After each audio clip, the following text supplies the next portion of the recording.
Happy birthday, Quattroruote.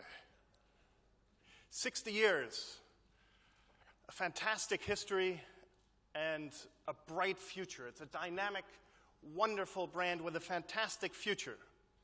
But this week, we also celebrate the birthday of the internal combustion engine. 130 years ago, Carl Benz filed the patent for the internal combustion engine. While Quattroruote is dynamic and has a bright future, I fear that the internal combustion engine is very close to dead. I think we all know that we are at the cusp of the most dramatic change in all of our industry in the last 130 years. I call it the mobility revolution. I'm very, very pleased that the other speakers have already addressed that this is not just an issue of transformation, but also an issue of trust.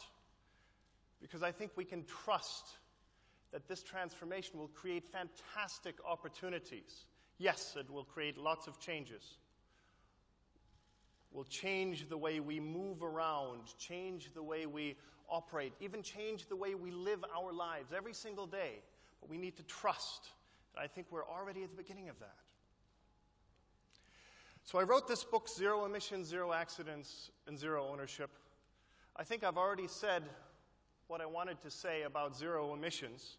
It's very, very clear to me when car manufacturers all over the world are investing 1, 2, 3, 4 billion to electrify the vehicle fleets, making commitments that within the next 10 years, all of their models will be either hybrid or electric.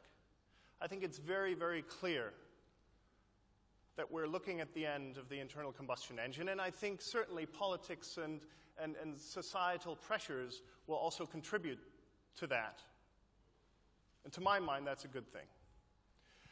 I will focus on zero accidents and zero ownership today. Let's look at another industry. Right now, at this moment, there are 1 million people up there flying in commercial airliners. Every single day, 100,000 commercial airline flights. And every single one of those 1 million people currently up in the air trusts a robot. And that's a good thing, because when Boeing pilots were asked how much time they actually spend flying the airplane, let's say a 777 from Milan to Singapore, they said they spend exactly 7 minutes flying the airplane. Airbus pilots, funny enough, actually spend less. What an easy job that is. 12-hour shift, and you only have to work 7 minutes. But the sad and scary thing about this is that it's within that 7-minute period of time that pilots, in fact, manage to cause 60% of the accidents.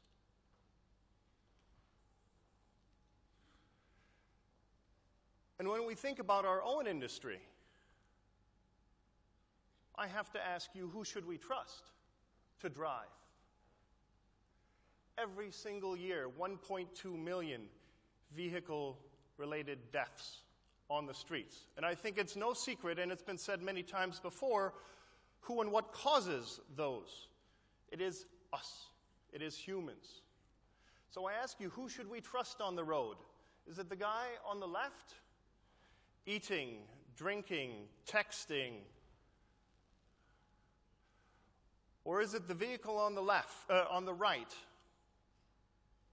which has driven about 2 million kilometers now and has not caused an accident yet? I'm not sure about you. Has anyone driven 2 million kilometers and not caused an accident?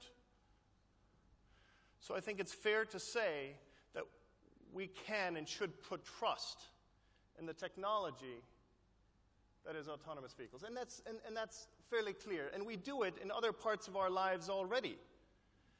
Trains, overwhelmingly autonomous. In fact, in some cities, they're already thinking about how do we solve the boredom that is a train driver's job.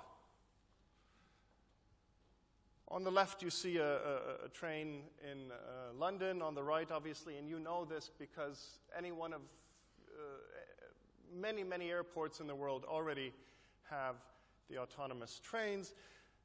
We know that robots in certain surgeries are better than humans. More effective, more efficient. And in fact, millions of people rely on robots to vacuum their homes. And trusting a robot with their kids as it roams around their house. But it's not just in surgeries and homes and trains. If you go to Australia, almost the entire mining industry has shifted to autonomous vehicles. Why? Because they're safer. They don't kill people.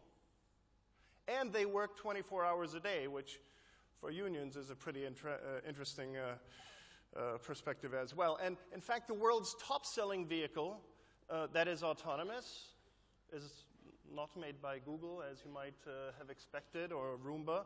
It's in fact a John Deere. And I grew up in a very small farming community, and so I can relate very much to the vice president of John Deere, who's very proud of the fact that the rural community is now contributing to the cities of the world the technology that is autonomous vehicles. And I think we all know where this is headed, certainly in the automobile industry, and you know this because you're helping to drive this forward. We're beginning to see in all of the motor shows the autonomous technology. We're beginning to see the vehicles being shown with and soon without steering wheels. My only question is, when will we see the first motor show where we will see more vehicles without steering wheels than with steering wheels? And the steps towards this, whether it's the technical terms level 1, 2, 3, 4 autonomy, they're already there. And it's being driven by advanced driver assistance systems, et cetera, et cetera, et cetera. But I project that within even 5 years, every single model that comes new to the market will have a certain level of autonomy.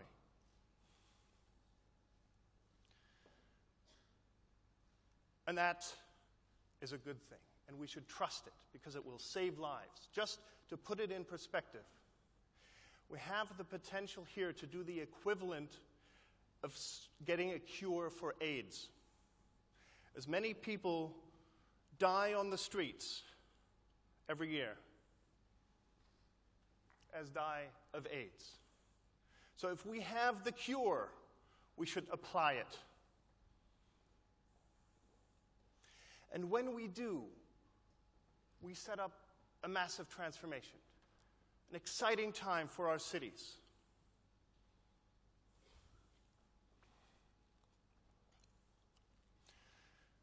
This is Milan, 1910. Very normal on the streets, horses, horse and carriage.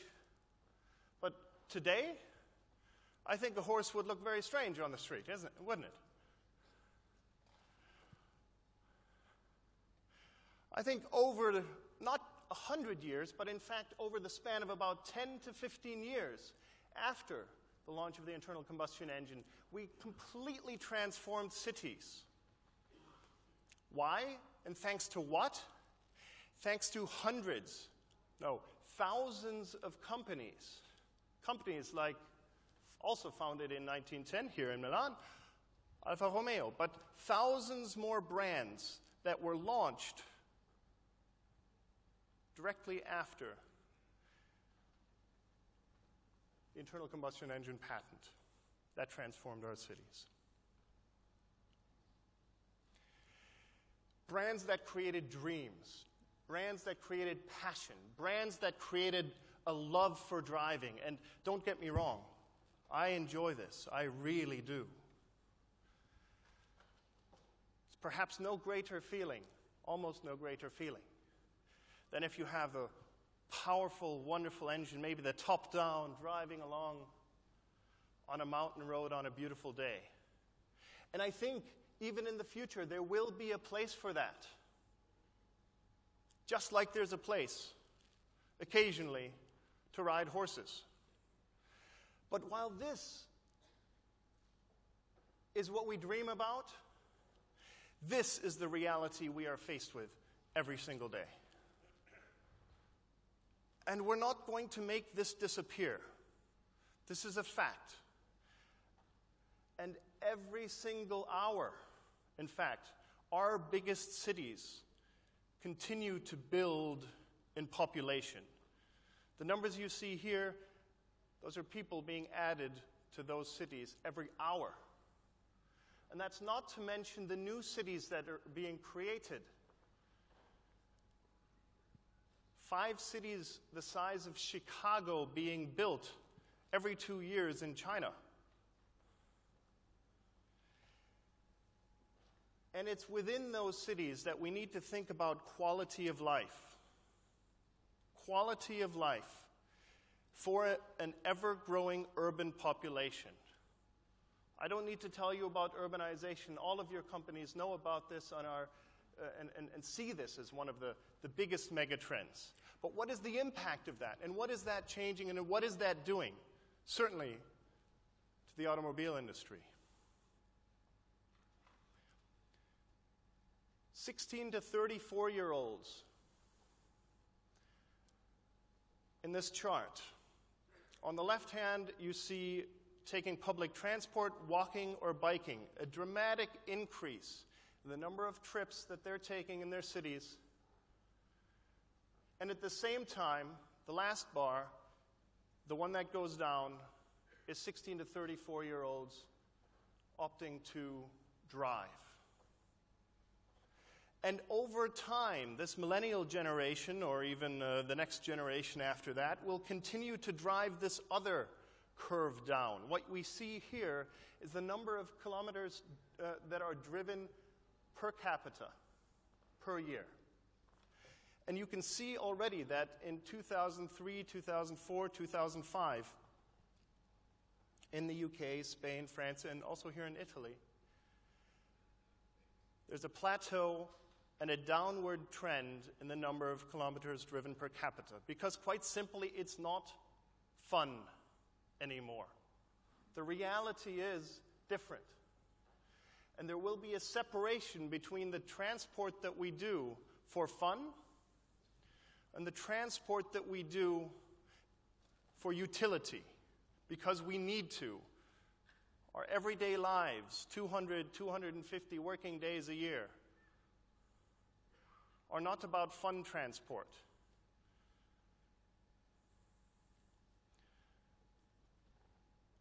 So we are finding alternatives. Alternatives not only to driving, but also to ownership. And I know you're all familiar with these brands. That's still the old Uber logo. I don't know how many of you know. They just changed their logo. But you'll be familiar with these brands because they're the ones that will be left in a world of mobility. The logo on the steering wheel is no longer the point of affection, the point of identification that young urban millennials have. It's the logo on their smartphone that will become their first point of contact with transport, transit.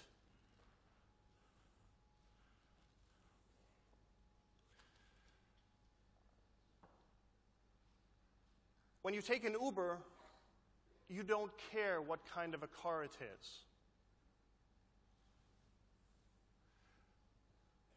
When you borrow a zip car, except for maybe the size, you also don't care what brand of car it is. And this is part of the massive transformation that is taking place, which is the third part of the mobility revolution, what I call zero ownership. on your smartphone, you can not just order an Uber, taxi, Lyft, blah, blah car, whatever, for a short distance, but you can find a solution to your transport needs over great distances. And what that is doing, it's changing the de facto or the standard choice. For many people, it was either I drive or I take a plane, and maybe I take a train. But right now, today, I can go on a website and within 30 seconds from my office in Swiss Cottage in London to get to Milan, I can find 10, 20 different options. Yes, of course, I can fly by City or by Heathrow to Milan. But if I so chose, because maybe I have more time, maybe my comfort, maybe I want more comfort, maybe I want to save money, I can take a train, I can take a bus, I can take a ride share, I can take a ferry. All of these options that are springing up are now being made completely and utterly transparent to me. And as long as I have the full transparency of all of my transport options on my smartphone, my default option, which was the car, disappears. And as long as I have those options and I trust in those options, and they repeatedly confirm that trust, then I start to think about getting rid of my third car, my second car, and my first car. I don't own a car in London because it doesn't make sense. But I have transport available to me immediately at any time that I want. As on-demand, electric, autonomous, shared mobility becomes a standard, we will also see new designs, new options, a new passion emerge. Just like 110 years ago, when there were hundreds and hundreds of car brands, we will see hundreds and hundreds of mobility brands and hundreds of technologies emerge. And they'll be very exciting. And they'll be fit for the city that they're operating in. They'll be fit to address your individual mobility needs. There are tons of ideas right now being developed in Silicon Valley, in the UK, in Germany, but also right here in Italy. And I'd like to show you one of them.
Tommaso is here today, in fact. Life in motion, that is the mobility revolution. Changing our lives with zero emissions, zero accidents, and zero ownership. Thank you, and happy birthday.